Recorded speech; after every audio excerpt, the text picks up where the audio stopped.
मुझे जब इस कार्यक्रम के बारे में इस प्रांत के माननीय प्रांत प्रचारक जी का फोन आया था, आज से लगभग 15 दिन पहले,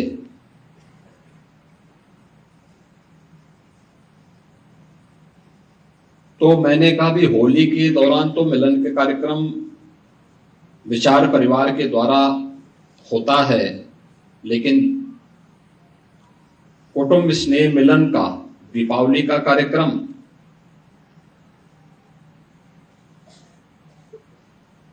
उन्होंने कहा हाँ, हम लोग प्रारंभ करना चाहते हैं।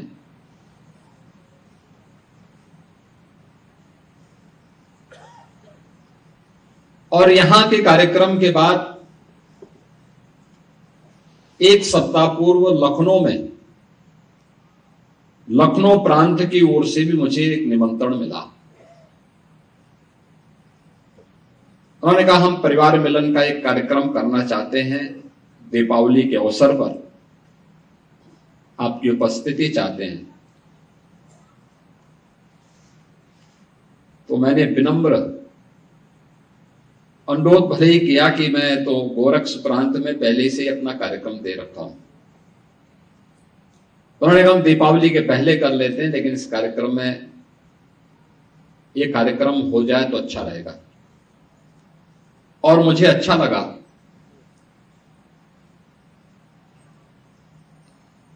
कि हमारे ऋषि मुनियों ने, हमारे पूर्वजों ने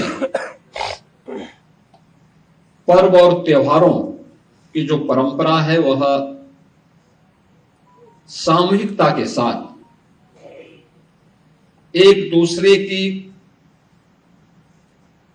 खुशी को आपस में मिल बांट करके उसको उत्साह और उमंग के साथ आगे बढ़ा सकें। इसीलिए पर्व और त्योहार हमारे यहां आनंददायक बनते हैं, उत्साहपूर्ण बनते हैं। हर महीने कुछ न कुछ पर्व और त्योहार हमारे पड़ते हैं और अलग अलग स्थानों पर उनको आयोजित करने की परंपराएं भी अलग अलग है। लेकिन आपको एक बात पर बहुत आनंद की अनुभूति होती होगी, इसके पीछे ये केवल उत्साह और उमंग का नहीं, पौराणिक और ऐतिहासिक किसी महत्वपूर्ण घटना का तथ्य उसके गर्भ में छुपा हुआ है। और ये पर्व और त्योहार हमारी ऋषि परंपरा ने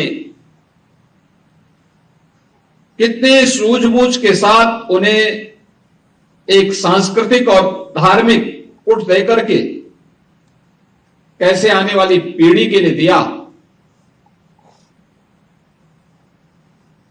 कि हम उन आयोजनों के साथ स्वतःस्फूर्त भाव के साथ, वह किसी भी जाति का हो, किसी भी संप्रदाय का हो, किसी भी आय वर्ग का हो, गांव का हो या शहर का हो, वह स्वतःस्फूर्त भाव के साथ उन आयोजनों के साथ जुड़ता है। इसमें सरकार के कहीं सहयोग की आवश्यकता नहीं पड़ती। यानी यह स्वतःस्फूर्त भाव सनातन धर्म से जुड़े हुए इन पर्व और त्योहारों में हम सबको देखने को मिलती थी। लेकिन जो अभाव हमको देखने को मिलता था वह था कि हम पर्व और त्योहार को आपसी सद्भाव के साथ तो आयोजित करते हैं, लेकिन आपस में मिल करके सामूहिक रूप से एक आयोजन का हिस्सा बन सकें, ये बहुत कम देखने को मिलता था। और जो मैंने पहले भी बताया था, मैं लखनऊ में भी था, मैंने इस बारे में कहा कि मैं जब मुख्यमंत्री बना था तो एक व्यवस्था थी वहां पे कि मुख्यमंत्री आवास पे भी और राजभवन में भी ईद मिलन के कार्यक्रम जरूर होते थे। होली मिलन या दीपावली मिलन का कोई आयोजन नहीं होता था। कोई भी उस कार्यक्रम और कोई भी इस प्रकार के आयोजन नहीं हो पाते थे।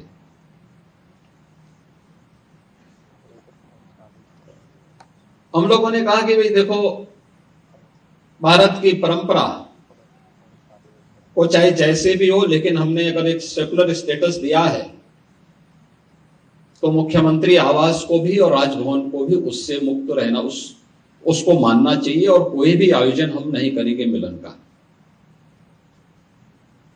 और जिसकी मर्जी आए वो अपने अनुसार, अपनी आस्था के अनुसार अपने आयोजन को करे।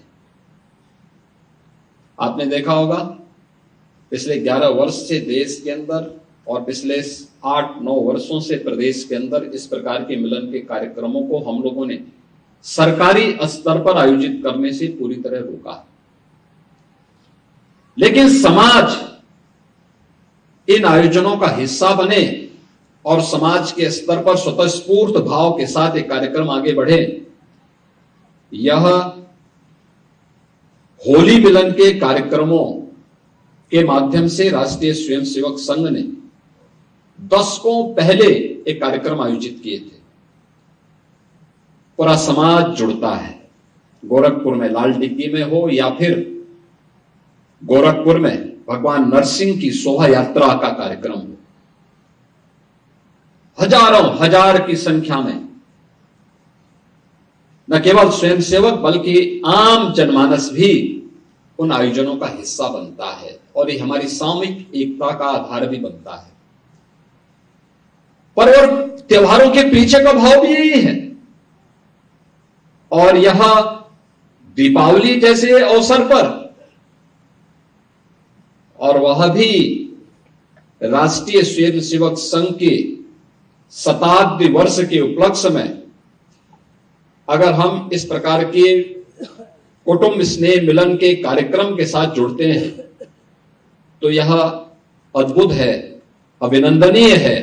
और मैं इस प्रांत के माननीय प्रांत प्रचारक जी का और उनकी इस पूरी टीम का, जो इस पूरी संकल्पना के साथ जुड़े और जिन्होंने मिलन के इस कार्यक्रम को, कुटुंब स्नेह मिलन के इन कार्यक्रमों को मूर्त रूप देकर के इसे आज एक साथ 28 विचार परिवार से जुड़े हुए सभी स्वयंसेवक परिवारों को एक मंच दिया है, अत्यंत अभिनंदनीय है। और मैं इस अवसर पर आप सभी का हृदय से अभिनंदन करता हूं। दीपावली के 5 दिवसीय आयोजन की आप सभी को अपनी शुभकामनाएं भी देता हूं। यह आयोजन राष्ट्रीय स्वयंसेवक संघ की शताब्दी वर्ष के 100 वर्षों की इस कार्यक्रम का हिस्सा तो है। याद रखना, 100 वर्ष की एक यात्रा, और निसंदेह यह भारत का सौभाग्य है कि भारत के पास राष्ट्रीय स्वयंसेवक संघ जैसा एक बिना किसी सरकार के सहयोग से संचालित होने वाला, स्वयंसेवकों के सहयोग से संचालित होने वाला एक स्वयंसेवी संगठन है। दुनिया के अंदर बहुत देश हैं, लगभग 200 देश हैं, समृद्धि भी उनके पास है, लेकिन उनके पास कोई ऐसा संगठन नहीं है, कोई ऐसी संस्था नहीं है जिसकी केवल एक ही ध्येय निष्ठा हो, और वह है राष्ट्र प्रथम।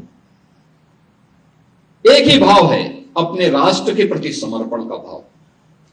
और विगत 100 वर्षों से जिस शानदार यात्रा को राष्ट्रीय स्वयंसेवक संघ के नेतृत्व में भारत ने देखा है, भारत ने उसको जिया है, और भारत के लोग आज उसमें, उसके अनुशासन से उसकी पहचान को देख रहे हैं। शताब्दी वर्ष के अवसर पर गणवेशधारी स्वयंसेवकों के द्वारा जब हर स्तर पर निकाली गई पथ संचलन के कार्यक्रम थे, हजारों हजार स्वयंसेवक उस पथ संचलन के कार्यक्रम में रहे, लेकिन कहीं कोई अनुशासनहीनता नहीं थी, कहीं कोई अव्यवस्था नहीं थी, कहीं कोई अराजकता नहीं थी। अगर प्रशासन ने कहा कि नहीं यहां पे नहीं जाना है, उन्होंने अपना कार्यक्रम स्थगित कर दिया। अगर प्रशासन ने कहा कि आप इस रूट से जाएं तो आपके लिए अच्छा होगा, समाज स्वागत करना चाहता है, या समाज ने कहा कि आपका ये रूट हो, हम आपका स्वागत करना चाहते हैं, उन्होंने स्वतःस्फूर्त भाव के साथ समाज के साथ अपने को तारतम्य स्थापित करके उस कार्यक्रम के साथ जुड़े। परिणाम क्या है? समाज इस अनुशासन को देख करके कौतूहल और आश्चर्य की निगाहों से देख रहा है।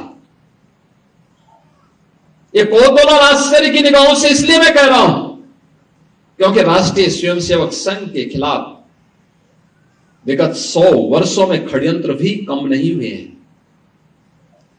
हर स्तर पर दुष्प्रचार हुए हैं। आज जब राष्ट्रीय स्वयंसेवक संघ के बारे में दुनिया देखती है, समझती है, तो उन्हें आश्चर्य होता है, क्या यह संभव है कि राष्ट्रीय स्वयंसेवक संघ स्वतःस्फूर्त भाव के साथ संचालित होने वाला एक स्वयंसेवी संगठन हो? क्या यह संभव है? लेकिन हां, भारत के अंदर संभव है। भारत ने वह करके दिखाया है और आज कोटि कोटि स्वयंसेवक इस अभियान के साथ जुड़ करके अपने 100 वर्ष के इस यशस्वी कार्यकाल को दुनिया को साक्षी बना रहे हैं। और मुझे इस अवसर पर यही कहना है कि जब हम लोग एक और राष्ट्रीय स्वयंसेवक संघ की, जिसने जीवन के अलग अलग क्षेत्रों में बिना किसी सरकार के सहयोग के, और जहां सरकार नहीं पहुंच पाई थी, राष्ट्र काज के लिए वहां पे राष्ट्रीय स्वयंसेवक संघ पहुंच करके राष्ट्र को जोड़ने का काम किया है। याद करिए पूर्वोत्तर के राज्य किस स्थिति में थे। राष्ट्रीय स्वयंसेवक संघ को अपने प्रचारकों को खोना पड़ा था, कई स्वयंसेवकों को खोना पड़ा था, लेकिन राष्ट्रीय स्वयंसेवक संघ अविचल रूप से पूर्वोत्तर के राज्यों में कार्य करता रहा। मुझे याद है 1984 में राष्ट्रीय स्वयंसेवक संघ ने गोरखपुर में श्री राम बनवासी कल्याण आश्रम प्रारंभ किया। लोग सोचते नहीं थे क्यों प्रारंभ किया गया। कहां से बच्चे आते थे? नागालैंड से, मिजोरम से, मेघालय से, अरुणाचल प्रदेश से, और यही बच्चे जब वापस पढ़ करके गए तो उन्होंने जीवन के अलग अलग क्षेत्र में तो अपने आप को स्थापित किया ही, वहां पर शेष भारतीयों के लिए एक रास्ता सुगम भी बनाया है। आज आप नॉर्थ ईस्ट के किसी भी राज्य में जाएंगे, आपको कोई कठिनाई नहीं होगी। और पूर्वोत्तर के राज्यों में अगर आप जाएंगे तो ज्यादातर में तो भारतीय जनता पार्टी और भारतीय जनता पार्टी के सहयोगी दल ही सत्ता में। यानी यह एक यात्रा दूरदर्शी महापुरुषों की और ऋषि परंपरा की सबसे बड़ी पहचान होती है कि दूरदर्शी सोच के साथ वे जब कार्य करते हैं तो उसके दूरगामी परिणाम भी समाज और राष्ट्र के हित में होते हैं। देश के अंदर नक्सली क्षेत्रों में, वनवासी क्षेत्रों में किसी भी सरकार से बेहतरीन कार्य राष्ट्रीय स्वयंसेवक संघ ने अपने दम पर, अपने बल पर, अपने स्वयंसेवकों के समर्पण से संपन्न किया है। शिक्षा के क्षेत्र में हजारों संस्थाओं ने न केवल आधुनिक शिक्षा के बल्कि संस्कार के केंद्र बनकर के भारत और भारतीयता के बारे में, भारत के सनातन मूल्यों और आदर्शों के बारे में, भारत की वर्तमान पीढ़ी को आगे बढ़ाने का कार्य राष्ट्रीय स्वयंसेवक संघ के सानिध्य में संचालित सरस्वती शिशु मंदिर और विद्या भारती शिक्षण संस्थान के माध्यम से पूरे देश के अंदर हम देख सकते हैं। भारतीय मजदूर संघ के क्षेत्र में, भारतीय मजदूर संघ श्रमिकों के क्षेत्र में कैसे कार्य कर रहा है। नहीं, कारखाना बंद ना हो, लेकिन श्रमिक का हित भी हमें ध्यान में रख करके कार्य करना होगा। यानी दोनों के हितों को जोड़ दिया। परिणाम उद्योग भी चल रहे हैं और श्रमिकों का हित संवर्धन भी हो रहा है।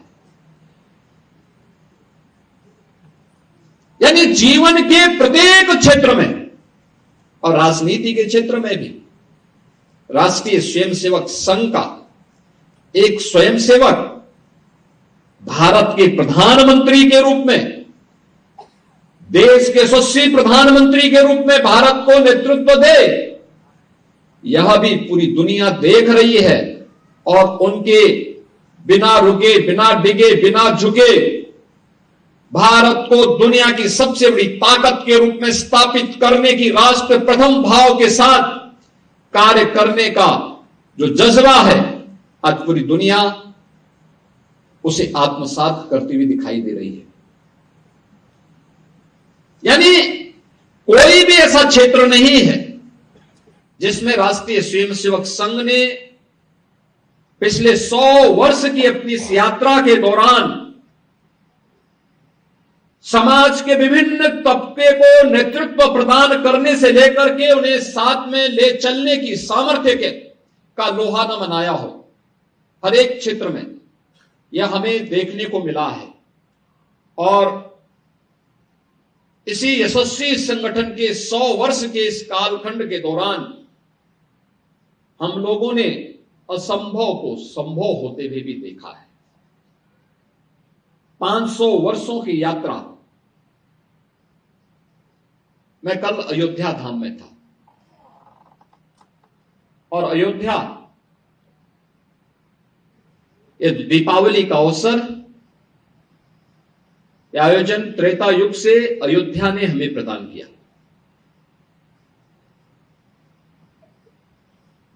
आज से 5 वर्ष पहले, 7 वर्ष पहले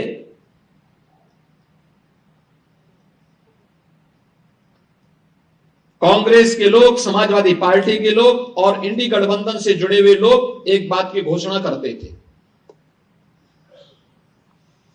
और हमेशा प्रश्न पूछते थे, क्या अयोध्या में राम मंदिर बना पाओगे? हम लोग कहते थे जरूर बनेगा। संघ का स्वयंसेवक कहता था जरूर बनेगा। उनमें बंदिशें लगती थी, लाठी और गोली उन पर चलाई जाती थी, लेकिन उसके मुंह से एक ही शब्द निकलता था और एक ही नारा निकलता था कि रामलला हम आएंगे, मंदिर वहीं बनाएंगे। ये जो भाव था, एक स्वर में जब लाखों लाख स्वयंसेवक एक साथ बोला, परिणाम भी हमारे सामने आया है। परिणाम भी हमारे सामने है। अयोध्या में श्री राम जन्मभूमि में भगवान राम लला का भव्य मंदिर का निर्माण, ये भारत का भव्य मंदिर के निर्माण का श्री गणेश है। भारत को, विकसित भारत की संकल्पना को साकार करने का शुभारंभ है। और कौन ऐसा भारतीय होगा, कौन ऐसा सनातन धर्मावलंबी होगा जिसके मन में इच्छा न रही हो और आज भी न हो कि एक बार अयोध्या में श्री राम जन्मभूमि का दर्शन करो। कभी शासन की प्रताड़ना से उफ तक नहीं किया किसी स्वयंसेवक ने। वो अपमानित होते रहे, प्रताड़ित होते रहे, लाठी और गोली खाते रहे, लेकिन अपने दृढ़ प्रतिज्ञ भाव से कभी विचलित नहीं होना है, लगातार कार्य करना है। परिणाम आज अयोध्या में भव्य राम मंदिर का निर्माण हम सबके सामने है। अयोध्या में भगवान राम के इस भव्य मंदिर का निर्माण केवल एक मंदिर नहीं, दुनिया की उन दबी कुचली जातियों के लिए भी एक संदेश है कि आर्निस अपने प्रयास को जारी रखे, अवश्य विजय श्री प्राप्त होगी, अवश्य विजय श्री प्राप्त होगी। 500 वर्षों में जो हमने विश्वास को दिया था, लोगों ने विश्वास को दिया था, पीढ़ियां लड़ती रही, लेकिन सफलता दूर दूर तक नहीं दिखाई देती थी। उस दीपावली के आयोजन के साथ अयोध्या का नाम जुड़े, आज से 8.5 वर्ष पहले मेरे मन में भाव आया था, जब मैं उत्तर प्रदेश का मुख्यमंत्री का दायित्व तो मुझे सौंपा गया। दीपावली का अवसर था। उस समय प्रशासनिक अधिकारी आए मेरे सामने, उन्होंने कहा कि साहब, दीपावली के अवसर पर हम आपके प्रशासन की तरफ से सभी सीनियर अधिकारी दीपावली की शुभकामना देने के लिए आना चाहते हैं, किस दिन और किस समय हम लोग आ जाएं। मैंने कहा, दीपावली के अवसर पर तो मैं गोरखपुर में रहूंगा, और गोरखपुर में भी मेरा बनटांगिया गांव में कार्यक्रम रहता है। तो उन्होंने कहा, साहब फिर प्रशासन के अधिकारी। मैंने कहा, प्रशासन के अधिकारी अपना वो देखें, अपना कार्य करें और मेरी चिंता मत करिए। फिर मेरे मन में आया कि पहली दीपावली है, और पहली दीपावली बनटांगिया में तो हम आयोजित करेंगे ही, लेकिन बनटांगिया के साथ साथ हमें इस पूरे अयोध्या धाम से इस आयोजन को आगे बढ़ाना चाहिए। तो मैं अपने कुछ अधिकारियों को अयोध्या भेजा। मैंने कहा, मालूम करो, देखो क्या स्थिति है अयोध्या में, दीपावली में कैसा आयोजन होता है। तो मैं देख करके भौचक था, दिया तले अंधेरा। पूरे देश के अंदर दीपावली का उत्सव होता है, लेकिन अयोध्या में अंधकार रहता था, क्योंकि सरकारें तो विकसित कर ही रखी थी। बिजली भी बामुश्किल 2 घंटे 3 घंटे वहां आ जाती थी, जैसे गोरखपुर में होता था 17 के पहले। गंदगी का अंबार रहता था। राम जी की पेड़ी में जल सरयू जी से उड़ेला तो जाता था, लेकिन वहीं सड़ता था, बाहर निकलने का रास्ता नहीं था। घाट टूटे हुए थे, गंदगी का अंबार था। पूरी अयोध्या के अंदर वीरानी जैसी स्थिति थी। अयोध्या की इस स्थिति को देख करके मन में खिन्नता भी होती थी, लेकिन अंतःकरण में भाव भी रहता था कि भाई स्वयं सेवक नारा लगाते हैं कि रामलला हम आएंगे, मंदिर वहीं बनाएंगे, तो मंदिर बनेगा जरूर, तो हमें उसकी तैयारी अभी से करनी चाहिए। और एक दीप में क्या ताकत होती है। हम लोगों ने जब पहला दीपोत्सव किया था अयोध्या, उसके अगल बगल के जनपदों में हमें केवल 51,000 मिट्टी के दीप मिल पाए थे, 51,000। और आपने देखा होगा, परसों हम लोगों ने अयोध्या में 26,17,000 दीप प्रज्वलित किए हैं। 26,17,000 दीप प्रज्वलित किए हैं अकेले अयोध्या में। पूरे प्रदेश के अंदर जो मेरे पास आंकड़े आए थे कि उस दिन 1,51,00,000 दीप अलग अलग स्थानों पर प्रज्वलित हुए थे। यानी ये वही प्रदेश है। और समाजवादी पार्टी को इसमें भी परेशानी थी।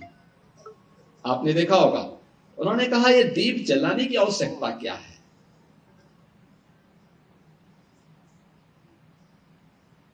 प्रश्न देखिए आप, उन्होंने कहा इससे अच्छा मोमबत्ती जला लेते, इसकी आवश्यकता क्या है।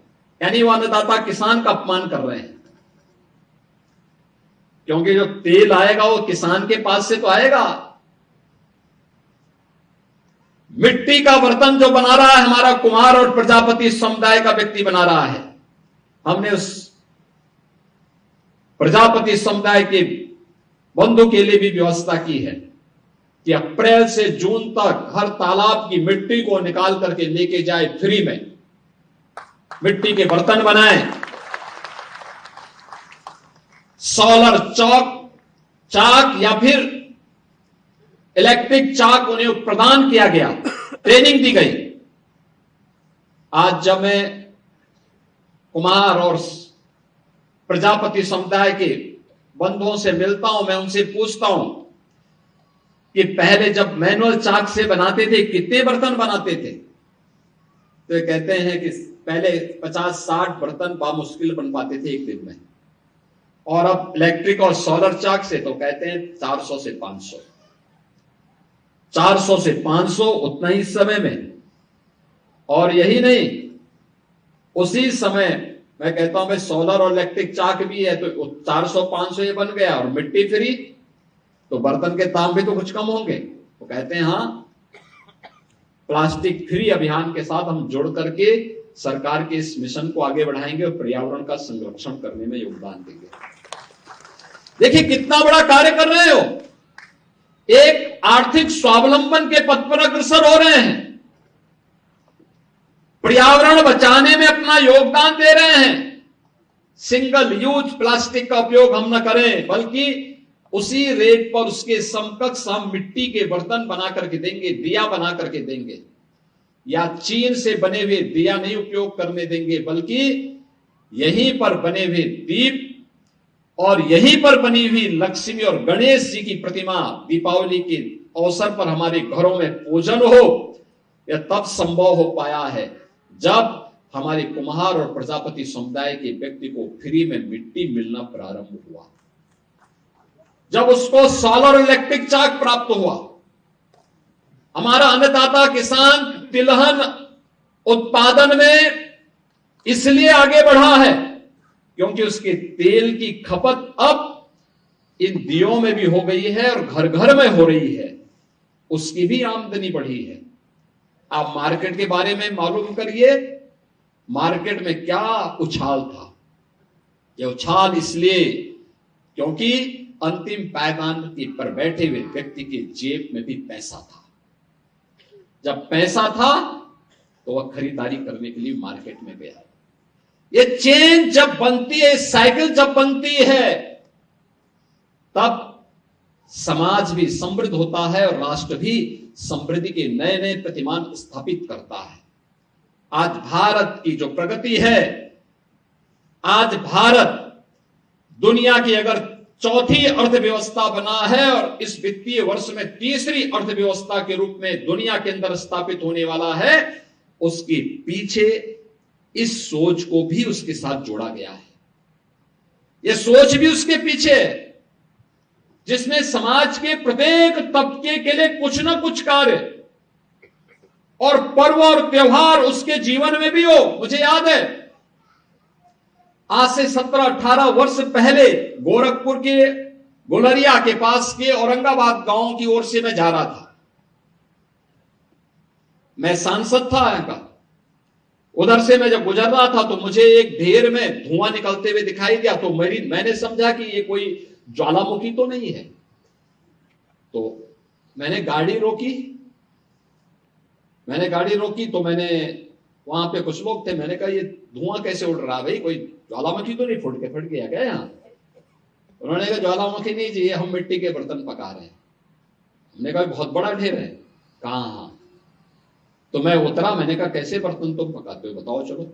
वो ले गया मुझे अपने घर में, छोटा सा घर था, ले गया दिखाने के लिए, कहा देखे ऐसे हम बर्तन बनाते हैं, ऐसे बनाते हैं। और मैंने कहा इसमें जो एक कलर आता है, ये रंग, उन्होंने कहा ये मिट्टी हम ऐसी इस आंच में पकाते हैं, आंच के अनुसार उसमें अपने आप ही कलर भी चढ़ता है। तो आई गई बात, एक दो बार वो मेरे पास आए थे, साहब मिट्टी नहीं मिल रही है, आप थोड़ा फोन कर देते। तो मैंने उस समय एसडीएम आदि को फोन किया था, डीएम को फोन किया था कि भाई मिट्टी मिल जाए इन लोगों को। और जब मैं मुख्यमंत्री बना तो मैंने सबसे पहले कहा, मैंने कहा देखो गोरखपुर में औरंगाबाद के हमारे प्रजापति समुदाय के लोग परेशान है तो पूरे प्रदेश में परेशान होंगे। तो मैंने कहा भाई इनको मिट्टी फ्री में मिल जाए, और उसके पीछे हमारा स्वार्थ भी था। मिट्टी फ्री मिलेगी, वे सस्ते में बर्तन बनाएंगे, और दूसरा तालाब हमारा खाली करेंगे तो उसमें जल संरक्षण होगा, तो वाटर लेवल भी प्रदेश का मेंटेन होगा। यानी आम की आम और गुठली के दाम, फ्री भी उनको मिल जाएगी, हमारा तालाब जल संरक्षण के लिए तैयार हो जाएगा, और वाटर लेवल भी प्रदेश का बेहतर रहेगा। और जब 1 डिस्ट्रिक्ट 1 प्रोडक्ट की योजना हमने लागू की, तो मैंने कहा कि गोरखपुर में औरंगाबाद का टेराकोटा को जोड़ लो, थोड़ा प्रजापति समुदाय के लोगों को इसी बहाने सम्मान मिल जाए। अखिलेश यादव ने कभी इनकी पीड़ा को समझा होता ना, तो इतना बचकाना बयान नहीं देते। और इसीलिए कहते हैं, इसी के लिए कहा गया है ना कि गद्दी विरासत में मिलती है, बुद्धि नहीं मिलती है, बुद्धि नहीं मिलती है, उसके लिए प्रयास करना होता है।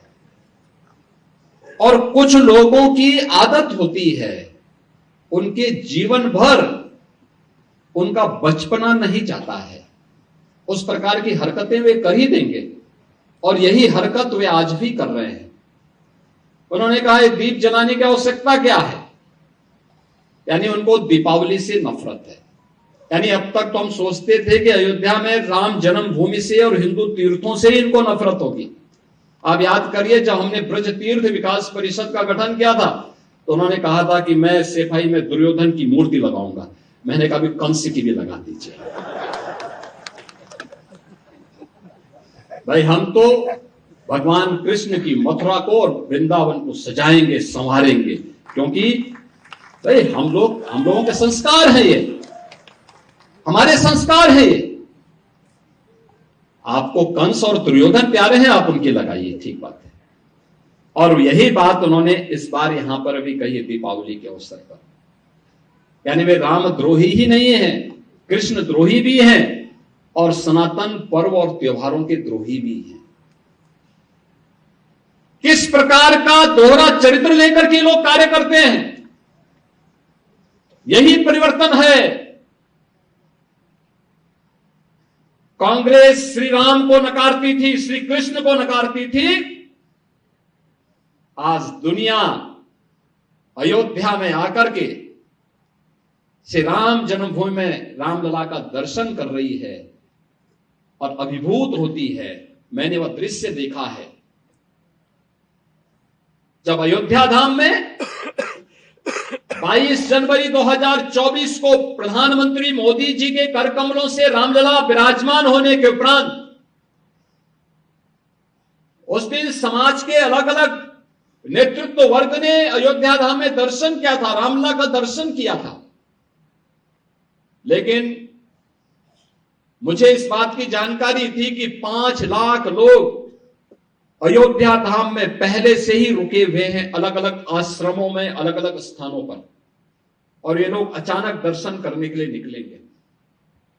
हम लोग प्रातः काल ही अयोध्या धाम पहुंच गए थे व्यवस्था देखने के लिए, क्योंकि श्री राम मंदिर पहले पहले बना था, अन्य कार्य भी चल रहे थे। अचानक भीड़ होगी, कैसे सब संभाली जाएगी व्यवस्था।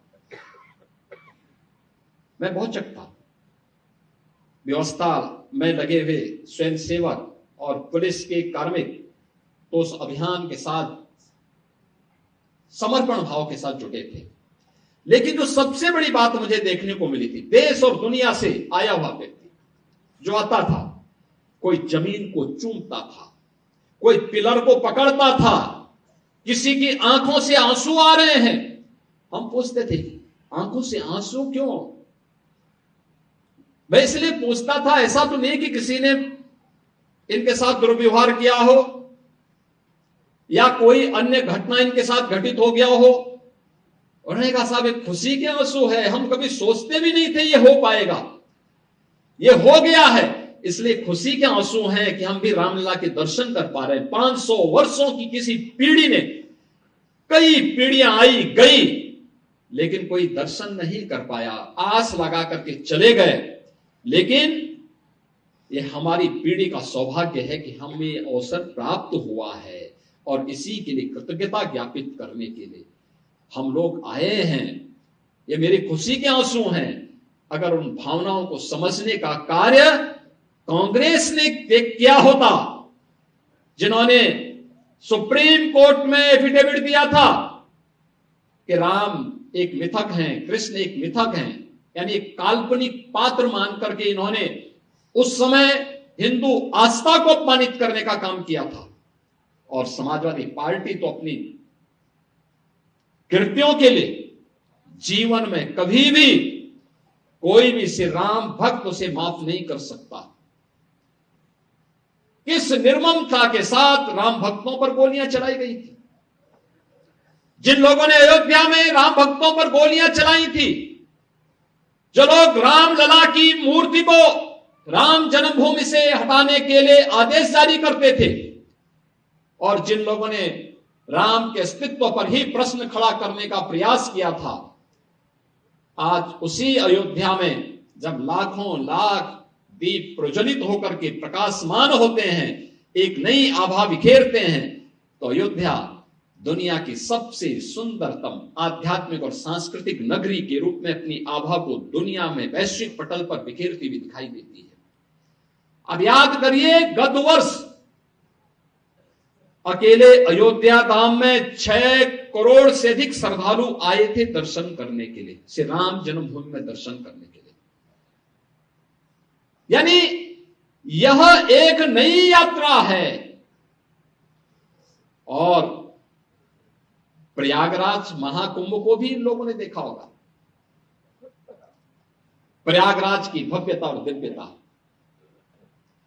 66 करोड़ से अधिक श्रद्धालु महाकुंभ के साक्षी बन सके।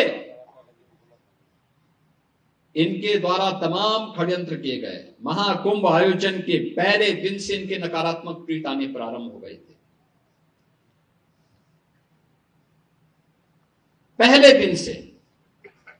लेकिन जनता ने उनकी नकारात्मकता को ठुकरा करके सनातन धर्म के इस बड़े आयोजन के साथ, महाकुंभ आयोजन के साथ जुड़ करके जितनी भव्यता और दिव्यता प्रदान करने में अपना योगदान किया, जिस भव्यता के साथ आयोजन प्रयागराज में संपन्न हुआ, वो अद्भुत है। दुनिया को कौतूहल और आश्चर्य की निगाहों से देखने के लिए मजबूर कर देता है। बहनों और भाइयों, यह आयोजन हम सबको इस बारे में भी अवगत कराते हैं, आखिर ये संस्कार कहां से हमें प्राप्त हुए। राष्ट्रीय स्वयंसेवक संघ की पाठशाला से, जिस पाठशाला ने भारत के मूल्यों और आदर्शों के साथ हर भारतीय को जोड़ने का प्रयास किया, हर स्तर पर, दबाववश नहीं, स्नेह मिलन कार्यक्रम के माध्यम से। एक एक व्यक्ति को राष्ट्र के प्रति समर्पण का भाव हो, इसके लिए एकता आवश्यक है। एकता हो, इसके लिए जागरूकता भी आवश्यक है। अक्सर होता है, कोई सफलता प्राप्त होती है, हम निश्चिंतता में सोने लगते हैं। आज से 2000 वर्ष पहले भारत दुनिया की सोने की चिड़िया मानी जाती थी, भारत का स्वर्णयुग माना जाता था। लेकिन हम उस आभा में सो गए, निश्चिंत हो गए। परिणाम क्या रहा? विदेशी हमले प्रारंभ होने शुरू हो गए, विदेशी हमले प्रारंभ होने शुरू हुए, और फिर धीरे धीरे करके समाज को तोड़ने की दुष्प्रवृत्ति जो खड़ी हुई, वह आज भी समाप्त नहीं हुई है।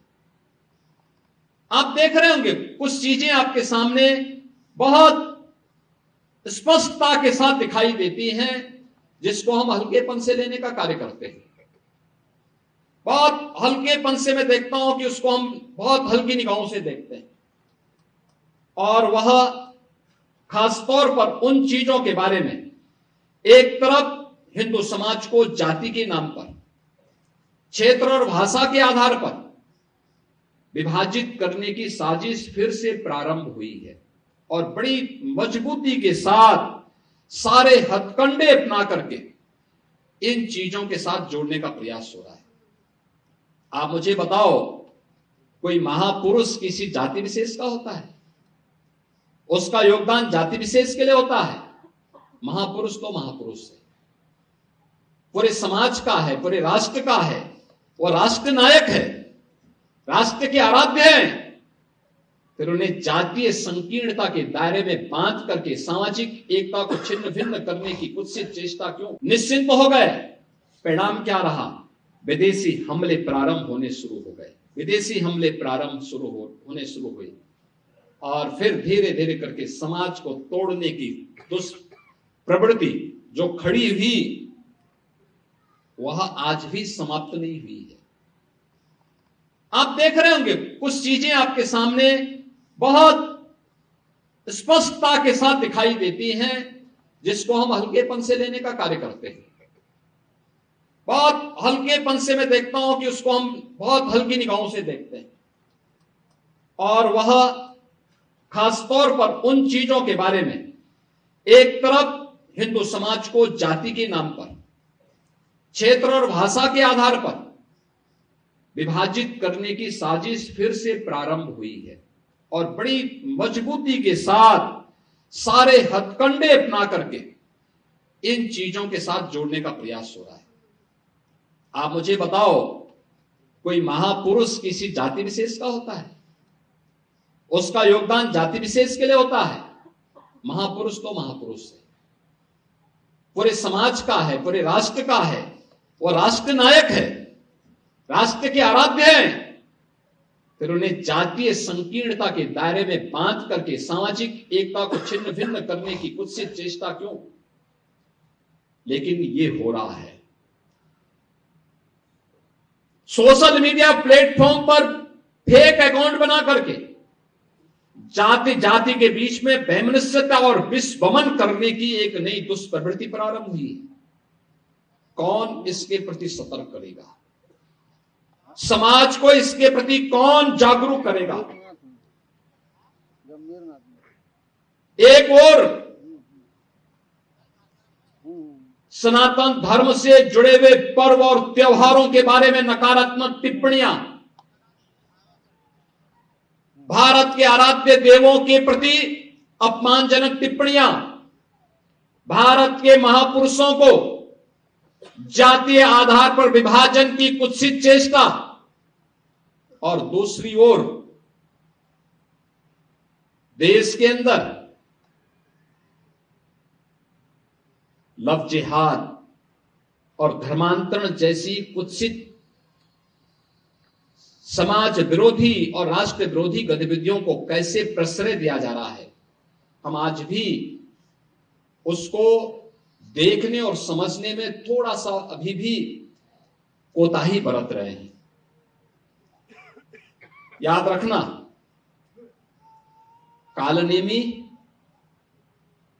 ताड़का और सुड़पंखा, ये तीन जो पात्र हैं रामायण कालखंड के, इनकी प्रासंगिकता समाज तोड़ने के बारे में वह हर युग में रही है, और वह हर युग में उस रूप में अपनी मौजूदगी से अपने षड्यंत्रों को अंजाम देने के लिए तैयार करते रहे। हमें आज भी उस दुष्प्रवृत्ति से अपने को सचेत रखना पड़ेगा, जो भोली भाली जनता को बहकाने का काम कर रहे हैं, जो आपके परिवारों के अंदर घुस करके हिंदू बेटियों के साथ छल कपट करके, प्रपंच करके, खिलवाड़ करके करने का कुत्सित कार्य कर रहे हैं। आपने अभी देखा होगा कैसे छद्म नाम पर ये लोग कार्य करते हैं। वह छद्म नाम आपने अभी विगत दिनों देखा होगा, बलरामपुर जिले में, उत्तर प्रदेश के बलरामपुर जिले में जलालुद्दीन उर्फ छांगुर के षड्यंत्रों को आपने देखा होगा। किस रूप में वह व्यक्ति कालनेमी बनकर के उस पूरे क्षेत्र में षड्यंत्रों को अंजाम दे रहा था। नाम उसका, जब कार्रवाई हो रही थी और हम लोगों ने लगभग 3 वर्षों से अपनी टीम को बिठाया हुआ था अलग अलग जगह की, भाई देखो इसकी गतिविधि को वॉच करना है, देखना है, और वक्त आने पर फिर जब पूरा मटेरियल इकट्ठा हो जाएगा तो हमारी प्रभावी कार्रवाई होगी। 3 वर्ष से हम लोग लगातार कर रहे थे, लगातार मैं हर महीने इसकी समीक्षा भी करता था, क्या प्रोग्रेस है, क्या प्रोग्रेस है, क्या प्रोग्रेस है। और प्रोग्रेस जब तक अंजाम तक पहुंचता, वो 6 महीने पहले वहां से भाग गया। मैं नाराज हुआ टीम पे कि भाई ये तो पूरा हमारा तो पूरा मिशन ही फेल हो रहा है। आप आश्चर्य करेंगे, मेरे अलावा मेरे साथ जो टीम के साथ लगी हुई टीम थी, उसके अलावा कोई भी अन्य वरिष्ठ अधिकारी या जनप्रतिनिधि ये नहीं मानता था कि इसका नाम जलालुद्दीन है, वो मानते थे छांगुर बाबा है। तो जब गिरफ्तारी भी हुई तो मीडिया में यह छांगुर बाबा धर्मांतरण करते हुए गिरफ्तार। हमने कहा भी छांगुर नहीं है, इस कालनेमी का वास्तविक नाम रखो, इसका नाम जलालुद्दीन है। ये धर्मांतरण करवाता था और राष्ट्र विरोधी गतिविधियों में लिप्त था, तमाम प्रकार की राजक गतिविधियों में लिप्त था। इसने रेट तय कर रखे थे कि अपर कास्ट की बालिका के लिए कितना पैसा देगा, पिछड़ी जाति की बालिका के लिए कितना देगा, अनुसूचित जाति की बालिका के लिए कितना पैसा देगा, और पैसा कहां से आ रहा है। पैसे का स्रोत आपको भी नहीं मालूम होगा, वो कोई दूसरे देश से नहीं आ रहा है, आप ही के पास से। आप जब कोई सामान खरीदते हैं तो सामान खरीदते समय एक चीज जरूर देखिए, क्या उसमें हलाल सर्टिफिकेशन तो नहीं लिखा हुआ है। यानी हर वस्तु में हलाल सर्टिफिकेशन। हमने यूपी में बैन किया है, मुझे लगता है कि आज यूपी के उत्तर प्रदेश के अंदर कोई उसको खरीदने का या कोई बेचने का दुस्साहस नहीं करेगा। लेकिन आप आश्चर्य करेंगे, साबुन का भी हलाल, कपड़े का भी हलाल, दियसलाई का भी हलाल। मैं भौचक था, एक अधिकारी बोला साहब इसमें, मैंने कहा भी देखो नहीं नहीं नहीं, एक षड्यंत्र है भाई। मैंने कहा माचिस वो झटका वाला है, आप एक झटके में लगाएंगे तो तभी आग जलेगा, आप हलाल करते रहेंगे तो कभी जलेगी नहीं वो माचिस। तो मैंने कहा इससे बड़ा झूठ क्या हो सकता है।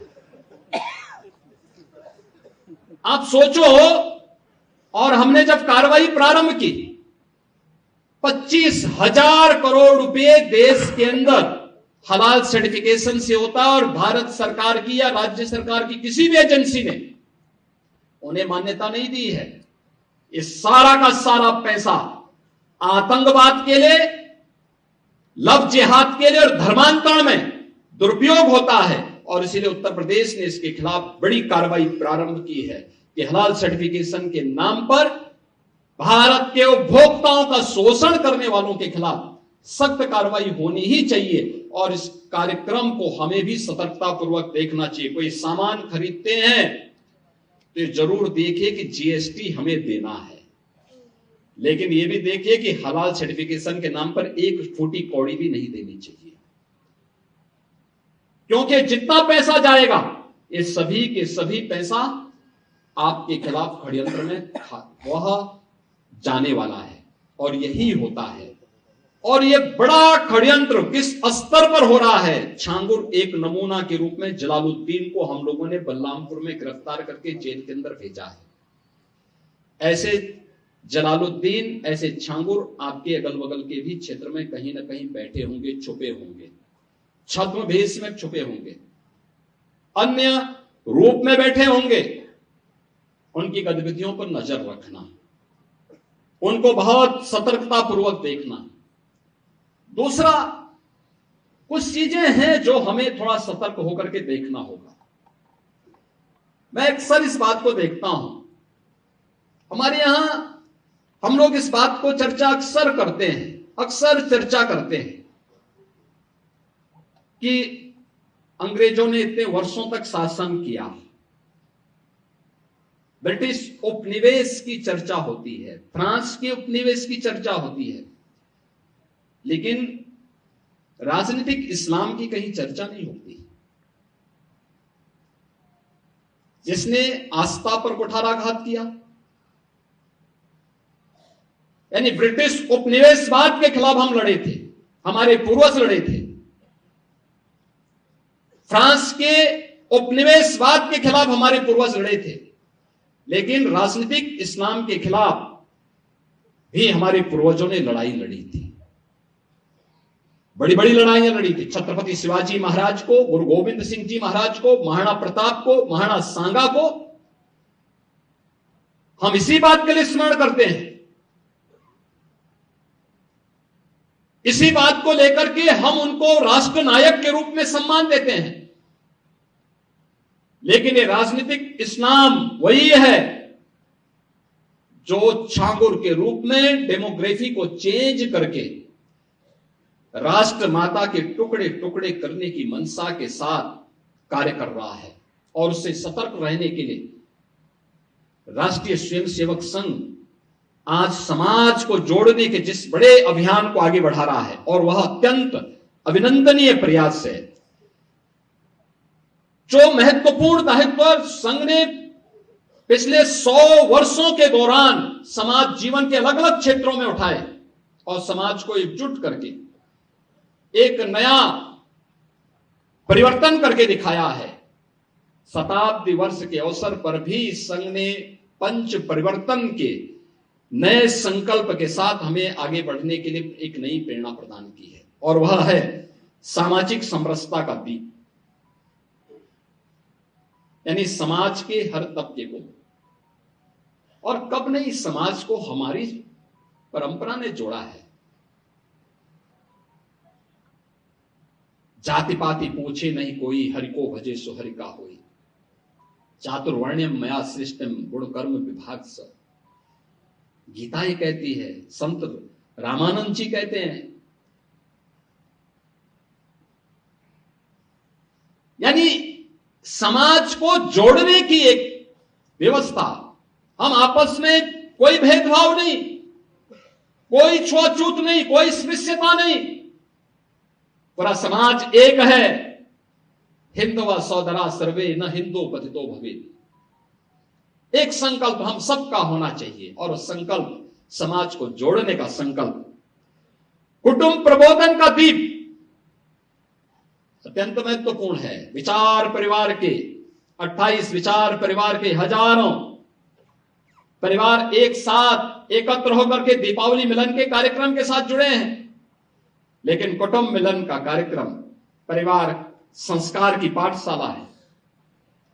और भारत कश्मीर से कन्याकुमारी तक, कोहिमा से कच्छ तक, बोली भाषा, वेशभूषा, खान पान अलग होने के बावजूद एक भाव और एक भंगिमा के साथ एक स्वर में भारत माता के प्रति समर्पण का भाव रखने के लिए तत्पर रहती है। ये हमारे पारिवारिक संस्कार हैं। संयुक्त परिवारों की परंपरा इसकी सबसे सुदृढ़ नींव है। लेकिन परिवार में किसी विधर्मी की घुसपैठ को हमें रोकना पड़ेगा, उसकी घुसपैठ को रोकना पड़ेगा। हम मिले सबसे, लेकिन सतर्कता पूर्वक। अपरिचित पर विश्वास न करें, अपरिचित पर विश्वास कतई न करें। देश और समाज के षड्यंत्र में जो भी शामिल है वह देश का दुश्मन ही नहीं, हमारा भी दुश्मन है। याद करना, कोई समाज के लिए षड्यंत्र कर रहा है, कोई देश के खिलाफ षड्यंत्र कर रहा है, हमें मान करके चले कि हमारा दुश्मन नहीं, ये हमारा हितैषी हो सकता है, ये हमारी गलतफहमी होगी, वो हमारा भी दुश्मन है। पर्यावरण संरक्षण का दीप, माता भूमि पुत्रोहम पृथिव्या का ये भाव हम सबके मन में, जिसके बारे में मैंने प्रजापति समुदाय की बात आपके सामने रखी कि कैसे प्लास्टिक को पूरी तरह बैन करते हुए मिट्टी के बर्तन को आगे बढ़ा करके स्वावलंबन का भी एक आदर्श उदाहरण, जो मैं आपको औरंगाबाद गांव के उस परिवार की बात कर रहा था।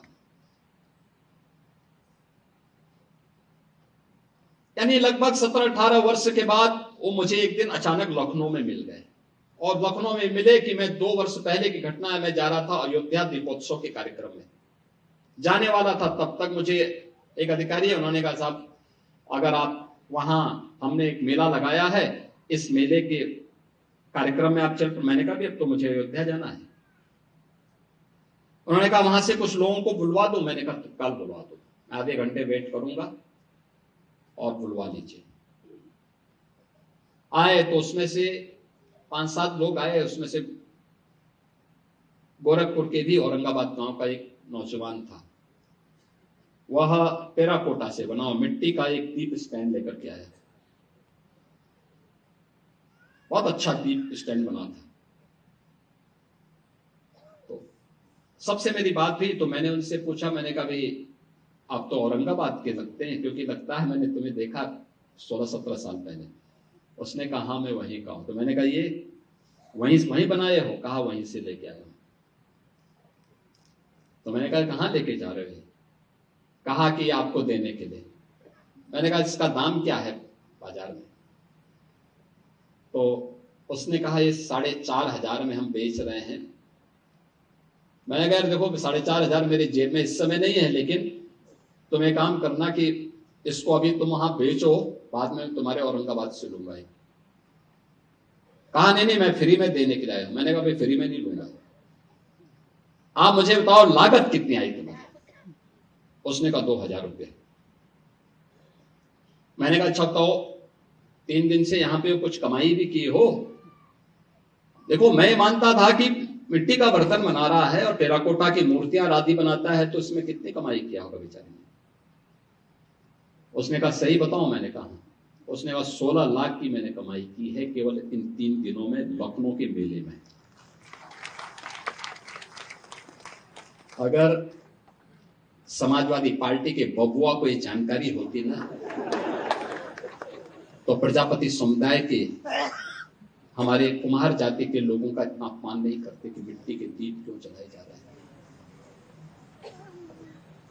इसकी कीमत क्या है? ये स्वावलंबन भी है और सम्मान भी है। आर्थिक रूप से स्वावलंबी कोई भी समाज स्वयं सम्मान प्राप्त कर लेता है, और यही स्थिति उस नौजवान की स्थिति को देख करके मुझे बहुत प्रसन्नता हो रही। हम लोगों ने एक जनपद एक उत्पाद की योजना चलाई भी इसीलिए कि जिससे हम अपने लघु मध्यम और कुटीर उद्यम को फिर से आगे बढ़ा सकें। 2 करोड़ लोग इसके माध्यम से रोजगार प्राप्त कर रहे हैं। स्थानीय स्तर पर बिना सरकार पर बोझा डाले हुए अपने स्तर पर, और प्रदेश के विकास में भी अपना योगदान दे रहे हैं। प्रदेश को पहचान के संकट से मोहताज नहीं होना पड़ता, एक नई पहचान के साथ हम आगे बढ़ रहे हैं। पर्यावरण संरक्षण भी हमारा दायित्व होना चाहिए, उतना ही महत्वपूर्ण है, क्योंकि सनातन धर्म ने तो प्रारंभ से ही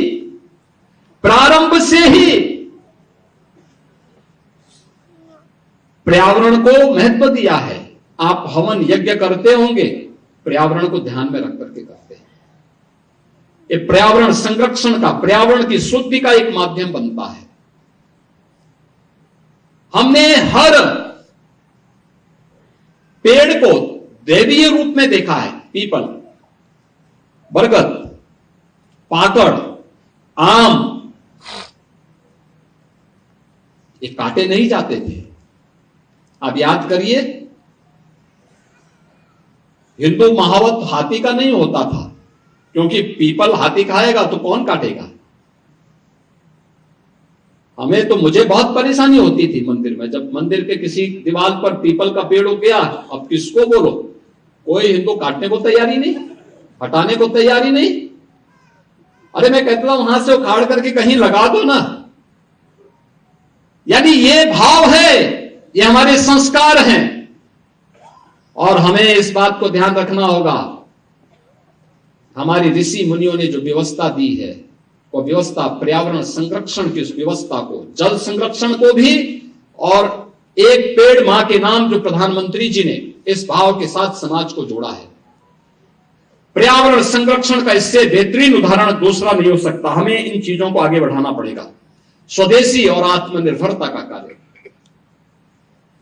आपने देखा होगा मार्केट में क्यों मजबूती थी, इतना उछाल क्यों था, क्योंकि स्वदेशी वस्तु मार्केट में थी, और हर परिवार ने कम से कम एक स्वदेशी वस्तु तो अपने घर के लिए खरीदी।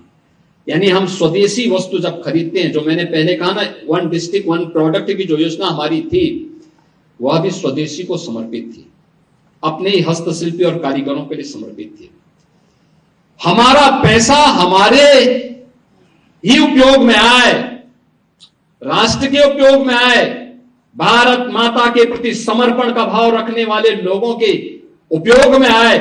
जब हम इस भाव के साथ कार्य करते हैं तब राष्ट्र आर्थिक स्वावलंबन के पथ पर अग्रसर होता है, मजबूत होता है। और वही मजबूत करने के लिए स्वदेशी और आत्मनिर्भरता, स्वदेशी से आत्मनिर्भरता आएगी। आत्मनिर्भर गोरखपुर बनाएंगे तो आत्मनिर्भर गोरखपुर विकसित गोरखपुर बनेगा। आत्मनिर्भर उत्तर प्रदेश बनाएंगे तो ये विकसित उत्तर प्रदेश की आधारशिला बनेगी। आत्मनिर्भर भारत बनाएंगे तो यह विकसित भारत की आधारशिला बनेगी। इसका पैसा भारत के अंदर ही भारत के हस्तशिल्पी और कारीगरों के पास जाएगा। हस्तशिल्पी और कारीगर समृद्ध होंगे तो भारत समृद्ध होगा। अगर इसका पैसा मुनाफे के रूप में दुनिया के देशों में जाएगा तो मान करके चलिए ये पैसा भारत के खिलाफ ही दुरुपयोग होगा।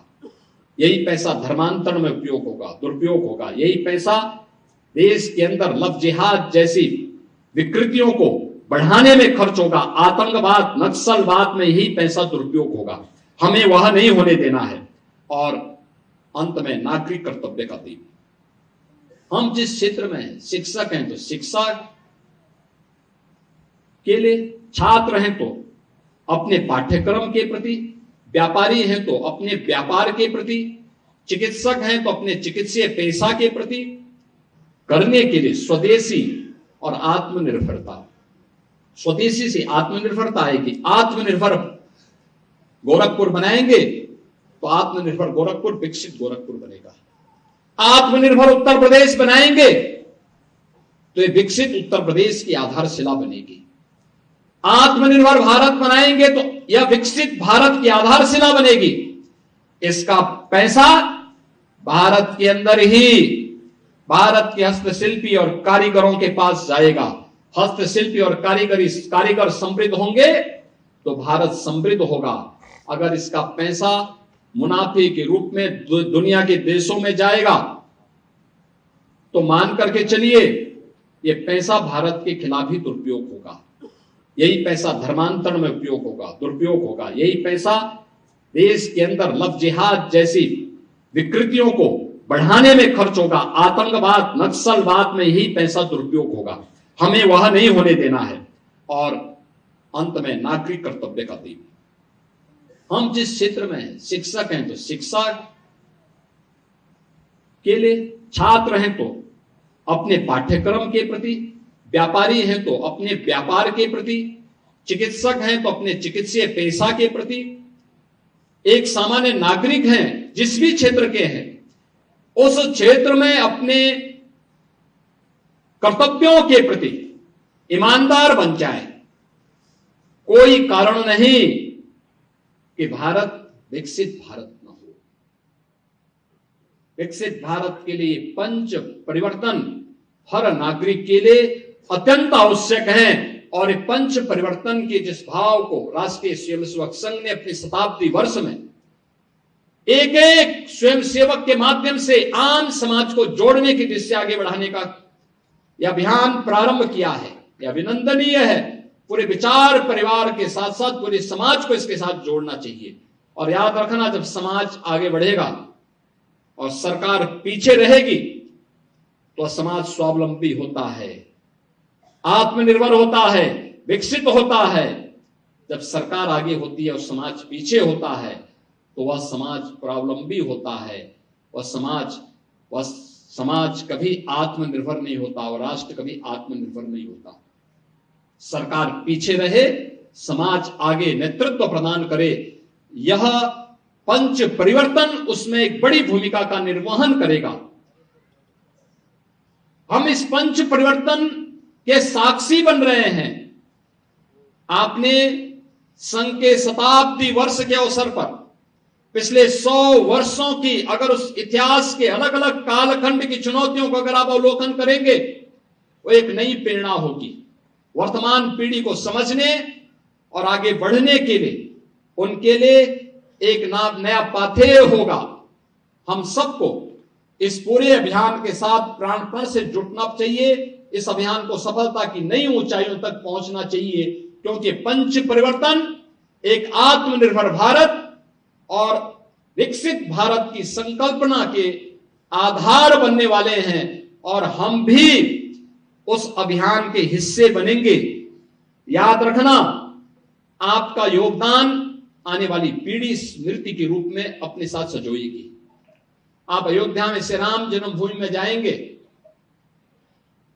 तो वहां पर आपको रामलला की भव्य प्रतिमा और राम दरबार के तो दर्शन होंगे ही, उस परिसर में आपको ऋषि मुनियों के भी, महर्षि वाल्मीकि के भी मंदिर देखने को मिलेगा, महर्षि विश्वामित्र का भी, महाकवि तुलसीदास जी का भी, अन्य सप्तऋषियों के भी मंदिर आपको वहां देखने को मिलेंगे। लेकिन वहां पे आपको कुछ चीजें और भी देखने को मिलेंगी।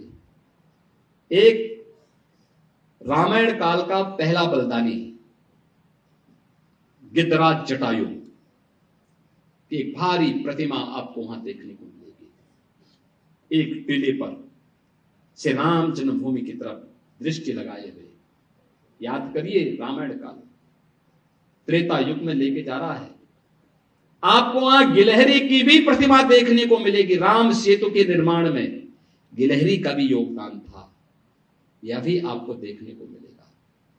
याद रखना,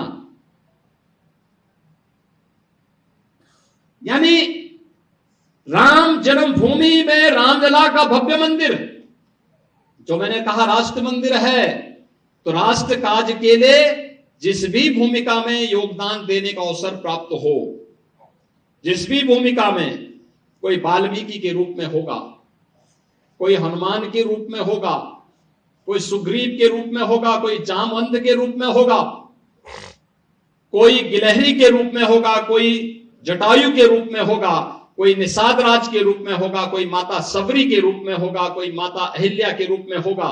लेकिन अलग अलग भूमिकाएं, जिस भी क्षेत्र में जो भूमिका हमें प्राप्त होती है, समाज जोड़ने के लिए, राष्ट्र को राष्ट्र के प्रति समर्पण के भाव के साथ जोड़ने के लिए हम उस अभियान के साथ जुड़ेंगे, तो आने वाली पीढ़ी के लिए वो एक नई प्रेरणा होगी।